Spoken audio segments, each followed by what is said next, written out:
శివాయ గురవే నమ. శ్రీ గురుభ్యో నమ. ఓం గం గణపతయ నమ. జ్ఞానక్షం యూట్యూబ్ ప్రేక్షకులందరికీ కూడా స్వాగతం.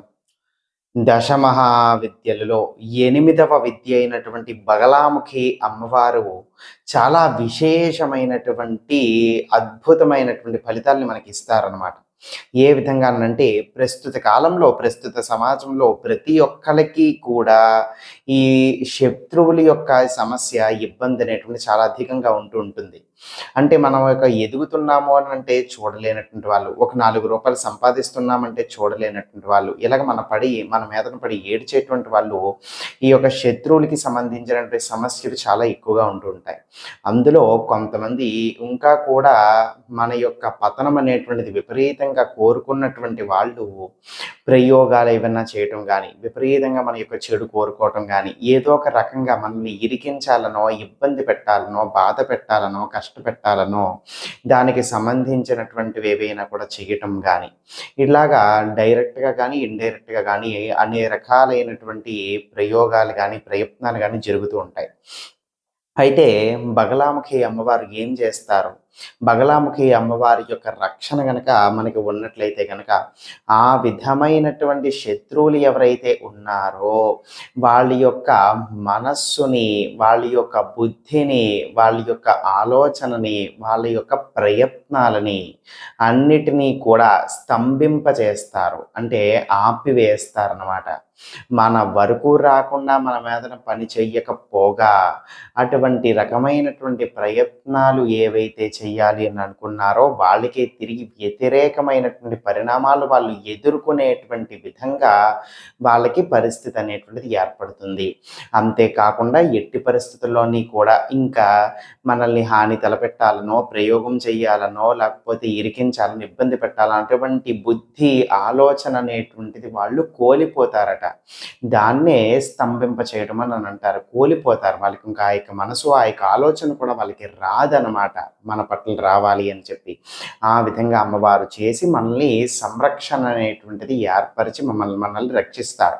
అంతేకాదు, కనిపించినటువంటి అడ్డులు, ఆటంకాలు ఏవైతే ఉంటాయో, మీరు అనుకున్నటువంటి పనులు ఏవి కూడా జరగకపోవటానికి మీకు కనిపించినటువంటి ఏవైనా కూడా ఒక శక్తులు కారణమై ఉండొచ్చు.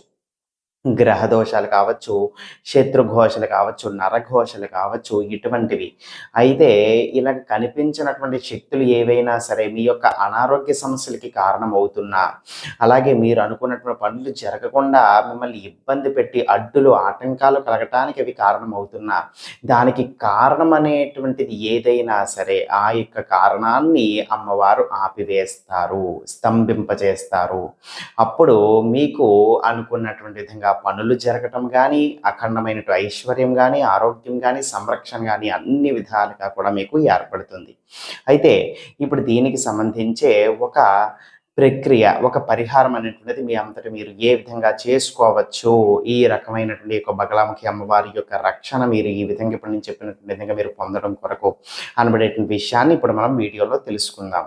ఇప్పుడు నేను మీకు చెప్పబోతున్నటువంటి ఈ యొక్క ప్రక్రియ ఏదైనా సరే ఒక మంగళవారం కానీ, లేదు అనంటే ఒక గురువారం నాడు కానీ మీరు మొదలు పెట్టవలసి ఉంటుంది. మంగళవారం కానీ, గురువారం కానీ మీరు మొదలు పెట్టచ్చు. ఈ యొక్క వారాన్ని మీరు మొదలుపెట్టి మీరు ఏమి చెయ్యాలి? ఉదయం పూట అంటే ఇంకా కూడా సూర్యోదయం అవ్వకముందు మీరు పూర్తి చెయ్యటానికి ప్రయత్నించండి. ఇప్పుడు నేను చెప్పబోయేటువంటి ప్రక్రియని. అంటే ఉదయం 6:30 లోపు ఈ యొక్క ప్రక్రియ అనేటువంటిది మీరు పూర్తి చేయాలి. లేదు అని అంటే కనుక సాయంత్రమైనా సరే మీరు మొదలు పెట్టవచ్చు. సాయంత్రమైనా సరే చేసుకోవచ్చు. సాయంత్రం చేసుకుంటే ఎన్ని గంటలకు చేసుకోవాలి? సాయంత్రం 6-8 మధ్యలో చేసుకోవాలి. అర్థమైందా? ఉదయం 6:30 లోపైనా పూర్తి చేయాలి. లేదు అనంటే సాయంత్రం 6-8 మధ్యలో అయినా చేసుకోవాలి. అయితే దీనికి ఒక నియమం అనేటువంటిది ఉంది. ఇప్పుడు మీరు మొదలుపెట్టినటువంటి రోజు నుంచి వరస్సుగా 11 రోజుల పాటు చేయాలి. ఈ వరస్సుగా ఈ యొక్క 11 రోజులు కూడా మీరు ఏ సమయంలో ఎప్పుడైతే మీరు మొదలు పెట్టారో ఈ మిగిలినటువంటి యొక్క 11 రోజులు కూడా అదే పూట, అదే సమయానికే మీరు కూర్చొని ఈ యొక్క పరిహారం అనేటువంటిది చేయవలసి ఉంటుంది. ఉదాహరణకి ఉదయం 5 గంటలకి మీరు మొదలుపెట్టారు మొదటి రోజు. మిగతా 10 రోజులు కూడా అదే ఉదయం పూటనే ఉదయం 5 గంటలకే మీరు మొదలుపెట్టాలి. లేదు అనంటే సాయంత్రం 6:30కో, 7 గంటలకో మీరు మొదలుపెట్టారనుకోండి మొదటి రోజున, మిగతా 10 రోజులు కూడా సాయంత్రం పూటనే 6:30కో, 7 గంటలకి ఎప్పుడైతే మీరు మొదలుపెట్టారో అదే సమయానికే మీరు కూర్చొని పరిహారం అన్నిటిని చేయవలసి ఉంటుంది. రోజుకొక రకంగా, రోజుకొక సమయానికి అంటూ చేయటం అనేటువంటిది కుదరదు. ఇదొక నియమం అనేటువంటిది పాటించి మీరు మొదలుపెట్టండి. దానికి తగ్గట్టుగా మీరు చూసుకోండి. ఇప్పుడు ఏం చేయాలి? ఉదయమైనా సరే కావచ్చు, సాయంత్రం అయినా సరే కావచ్చు.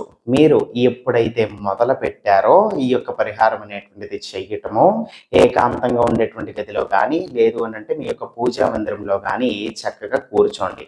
కటిక నేల మీద కూర్చోకూడదు. ఒక పీట గానీ, చాప గానీ, ఆసనం గానీ వేసుకొని కూర్చోవాలి.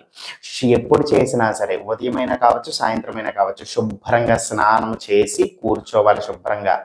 వస్త్రము వీలైనంత వరకు కూడా తెలుపు రంగు గానీ, పసుపు రంగు యొక్క వస్త్రం గానీ ధరించి కూర్చోటానికి ప్రయత్నించండి 11 రోజులు కూడాను. ఒక పసుపు రంగు యొక్క గుడ్డ మీ యొక్క ఎదురుగుండా పెట్టుకోండి. ఇప్పుడు ఒక పసుపు రంగు యొక్క గుడ్డ మీ యొక్క ఎదురుగుండా పెట్టుకున్న తర్వాత ఒక పసుపు ముద్ద తయారు చేయండి. పసుపు నీళ్లు అనేవి పసుపు కలిపి ఒక పసుపు ముద్ద తయారు చేసి, ఆ యొక్క పసుపు గుడ్డ మీరు ఏదైతే పెట్టుకున్నారో దాని మీదన ఆ యొక్క పసుపు ముద్ద అనేటువంటిది పెట్టండి. ఇప్పుడు దాని పక్కన ఇదంతా కూడా ఆ యొక్క పసుపు యొక్క గుడ్డ మీదనే చెయ్యాలి. పసుపు ముద్ద పెట్టుకున్నారు. దాని పక్కన ఇప్పుడు ఆవు నేతితో ఒక దీపం అనేటువంటిది వెలిగించండి. శుద్ధమైనటువంటి ఆవు నేతితో దీపం వెలిగించండి.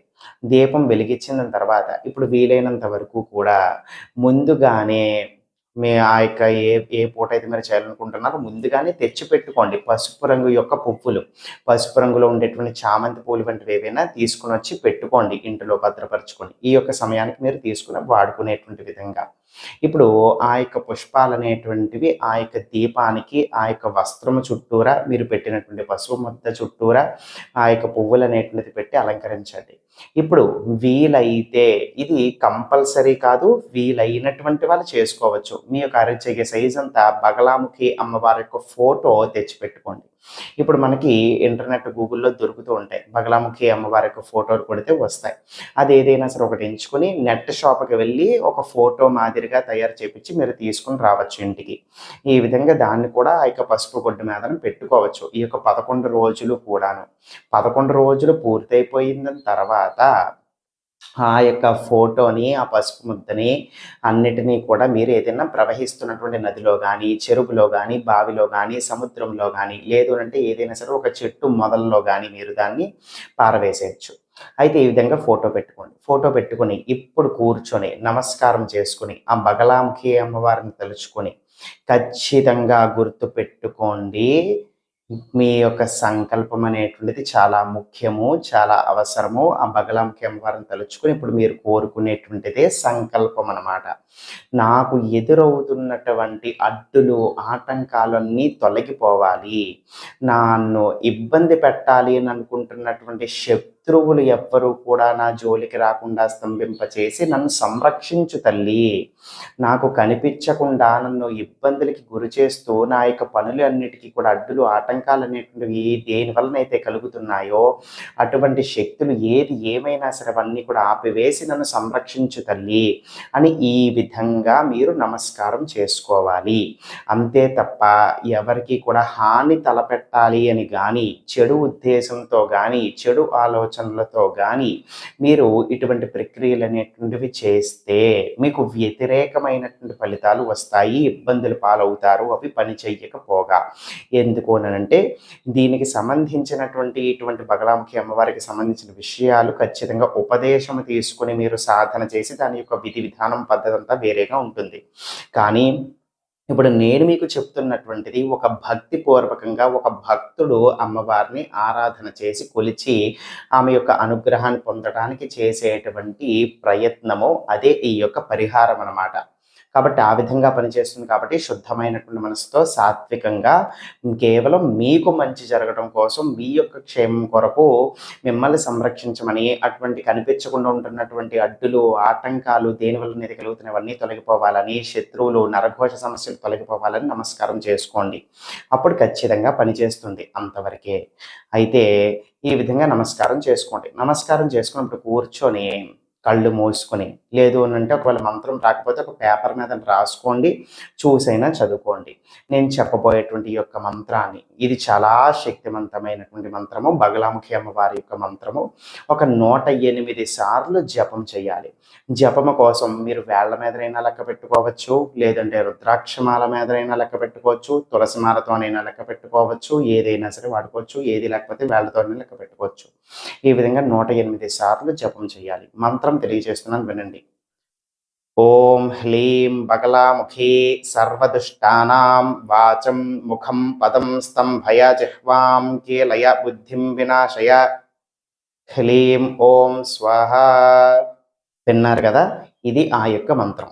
చాలా శక్తివంతమైనటువంటి మంత్రం. ఈ యొక్క మంత్రాన్నే ఉపదేశాలనేటువంటివి తీసుకుని అనేకమైనటువంటి సాధనలు విధి విధానాలన్నీ కూడా చేస్తారు. కానీ ఇప్పుడు నేను చెప్పినటువంటి ఈ యొక్క పద్ధతి మీరు చేసుకోండి. ఉపదేశం లేకుండా ఇప్పుడు నేను చెప్పినటువంటి యొక్క పద్ధతి చేసుకున్న ఖచ్చితంగా అమ్మవారి యొక్క అనుగ్రహం అనేటువంటిది మీకు కలిగి నేను చెప్పినటువంటి విధంగా ఫలితాలు అనేటువంటివి వస్తాయి. ఎవరికి వస్తాయి అని అంటే కనుక, ఇప్పుడు ఈ యొక్క పరిహారం యందు ఈ యొక్క నమ్మకము ఉంచి ఈ యొక్క మంత్రజపం చేసుకుంటున్నప్పుడు మీకు విపరీతమైనటువంటి భక్తి ఉండాలి, అమ్మవారి యందు విశ్వాసం ఉండాలి, నమ్మకం అనేటువంటిది ఖచ్చితంగా ఉండాలి, శ్రద్ధ అనేటువంటిది ఉండాలి. ఈ విధంగా భక్తి, శ్రద్ధ, నమ్మకం అనేటువంటిది ఉంచి ఈ యొక్క పరిహారాన్ని చేసుకుంటే భక్తుణ్ణి అనుగ్రహించేటువంటి విధంగా బగలాముఖి అమ్మవారు అనుగ్రహిస్తారు. అర్థమైంది కదా. అంతే తప్ప ఇంకా కూడా అడ్వాన్స్డ్ స్టేజెస్ ఉంటాయన్నమాట. తాంత్రికంలో ఈ యొక్క బగలాముఖి అమ్మవారికి సంబంధించిన విధి విధానాలు, దానికి ఉపదేశాలు అనేటువంటి తీసుకుంటారు. ఇది ఒక భక్తుడు సాధారణంగా చేసుకోదగినటువంటిదే. అయినప్పటికీ ఇందులో కొన్ని ఇప్పుడు ఈ యొక్క మంత్రజపం పూర్తయిపోయిన తర్వాత ఏం చేయాలండి అంటే కనుక, ఆ యొక్క పసుపు ముద్ద అనేటువంటిది పెట్టారు కదా ఆ యొక్క గుడ్డ మీద, ఆ పసుపు ముద్ద నుంచి ఒక్క చిటికెడు అంటే కొద్దిగా కాస్త మీ యొక్క వేళ్ళతోని చిదిపి మీ యొక్క నుదుటన బొట్టుగా ధరించండి ఆ యొక్క పసుపు ముద్దని. అర్థమైందా? ఆ యొక్క పసుపు ముద్దని కాస్త తీసుకొని వీలైతే ఒక నీటి చుక్కలు కూడా వాడి దాన్ని పలచగా తయారు చేసుకొని మీ యొక్క నుదుటిని బొట్టుగా పెట్టుకోండి కాస్త. మిగిలినటువంటిది తీసి ఏదైనా సరే చెట్టు మొదల్లో పారవేసేయండి. మళ్ళీ మరుసటి రోజు మళ్ళీ ఫ్రెష్‌గా మళ్ళీ కొత్త పసుపు ముద్ద తయారు చేసి పెట్టుకోవచ్చు. ఈ విధంగా ప్రతిరోజు కూడా చేసుకోండి. ఇంకా కూడా శక్తివంతంగా పనిచేస్తుంది. ఇది మీరు చేయవలసినది. అయితే దీనికిప్పుడు ముఖ్యంగా మీరు పాటించవలసినటువంటి నియమము ఏమిటి అనంటే, ఈ 11 రోజులు కూడా మొదలుపెట్టినటువంటి రోజు నుంచి నేను పలానా ఈ యొక్క సాధన చేస్తున్నాను బగలాముఖి అమ్మవారికి సంబంధించి, దానికి సంబంధించిన మంత్రం ఇది, ఈ యొక్క మంత్రం సాధన చేస్తున్నానని చెప్పి ఎవ్వరికీ కూడా మీరు చెప్పాల్సినటువంటి అవసరము లేదు. మంత్రశాస్త్రంలో ఒక మంత్రం మనకి పని చెయ్యాలి అని అంటే ముఖ్యంగా పాటించవలసినటువంటిది అంటే రహస్యంగా ఉంచుట. కాబట్టి ఎవరికి కూడా చెప్పకుండా మీరు ఈ యొక్క పరిహారం మీ కొరకై మీరు చేసుకోవచ్చు. తర్వాత ఈ యొక్క 11 రోజులు కూడా మాంసాహారం గాని, ధూమపానం గాని, మద్యపానం గాని చెయ్యకూడదు. సాత్విక పరమైనటువంటి ఆహారమే తీసుకోవాలి. ప్యూర్ వెజిటేరియన్ ఫుడ్ సాత్వికంగా ఉండేటువంటిదే తీసుకోవాలి. ఈ 11 రోజులు కూడా అక్కర్లేనటువంటి ఆవేశాలు గాని, కోపాలు గాని, చెడు మాటలు మాట్లాడటాలు గాని, చెడ్డగా ఆలోచించడాలు గాని, చెడు విషయాలు వినటం గాని, చూడటం గాని వీలైనంత వరకు వీటికి దూరంగా ఉండటానికి ప్రయత్నించండి. ఈ 11 రోజులు కూడా అబద్ధాలు ఆడకుండా ఉండటానికి ప్రయత్నించండి. అర్థమైంది కదా.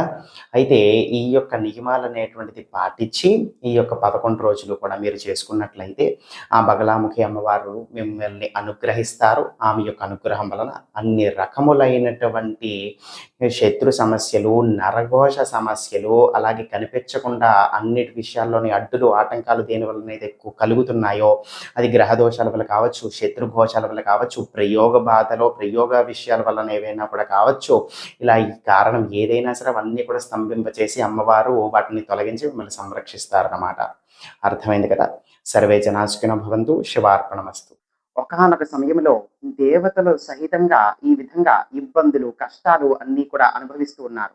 శత్రువుల వలన ప్రమాదాలు, ప్రయోగాలు ఇటువంటివన్నీ కూడా ఎదుర్కొంటూ ఎలా అరికట్టాలో తెలియక, ఎలా వాళ్ళని వాళ్ళు కాపాడుకోవాలో తెలియక ఆ యొక్క ఆదిపరాశక్తి అయినటువంటి అమ్మవారిని ప్రార్థించగా అమ్మవారు బగలాముఖి రూపంలో అక్కడ అవతరించి అక్కడ ప్రత్యక్షమై దేవతలందరినీ కూడా సంరక్షించి కాపాడారు అని చెప్పి పురాణాలు మనకి తెలియజేస్తున్నాయి. వాళ్ళకి ఎదురవుతున్నటువంటి అడ్డులు, ఆటంకాలు, ప్రయోగాలు ఏవైతే ఉన్నాయో అవన్నీ కూడా స్తంభింపచేసి అరికట్టి వీళ్ళని సంరక్షించారు. ఆ యొక్క రోజే బగలాముఖి జయంతిగా ప్రసిద్ధి చెందింది. ఇటువంటి బగలాముఖి జయంతి నాడు ఆ యొక్క విశేషమైన బగలాముఖి అమ్మవారి యొక్క మూలమంత్రంతో మనం గనక హోమం చేయించుకున్నట్లయితే గనక మీకు ఎదురవుతున్నటువంటి ప్రయోగ బాధలు కావచ్చు, ప్రయోగ సమస్యలు కావచ్చు, విపరీతమైనటువంటి శత్రు బాధలు, నరఘోష బాధలు కావచ్చు, అలా మొదలైనటువంటి అన్ని రకములైనటువంటి ఇబ్బందుల నుంచి కూడా మీరు బయటపడేటువంటి అవకాశం ఉంటుంది. అంతేకాదు మీకు ఎదురవుతున్నటువంటి అడ్డులు, ఆటంకాలు ఇవన్నిటికీ కూడా కారణం ఏదైతే ఉందో ఆ యొక్క కారణం అనేటువంటిది అమ్మవారు స్తంభింపచేసి దాన్ని తొలగిస్తారు. తద్వారా మీరు అనుకున్నటువంటివన్నీ కూడా మీకు తాపీగా ఆ యొక్క పనులన్నింటినీ జరిగి ముందుకు వెళ్ళగలుగుతారు. ఆ విశేషమైన బగలాముఖి జయంతి నాడు ఈ యొక్క బగలాముఖి అమ్మవారి యొక్క హోమం గనక మీరు మా ద్వారా చేయించుకోవాలనుకుంటే మేము ఈ యొక్క సంవత్సరం 2026వ సంవత్సరము ఈ ఏప్రిల్ 24వ తేదీన బగలాముఖి జయంతి అనేటువంటిది మనం జరుపుకుంటున్నాం. ఈ యొక్క రోజున మీ యొక్క పేరిట విశేషంగా ఈ యొక్క బగలాముఖి అమ్మవారి యొక్క హోమం అనేటువంటిది మనం నిర్వహిస్తున్నాం.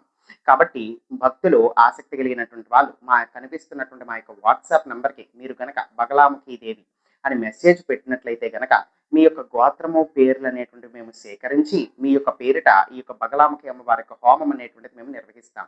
అయితే దీనికి సంబంధించినటువంటి ఏర్పాట్ల కొరకు అలాగే ఈ యొక్క పూజ హోమం కొరకు రూ. 806 దక్షిణగా మీరు సమర్పించవలసి వస్తుంది. సర్వే జనాశికన భవంతు. శివార్పణమస్తు.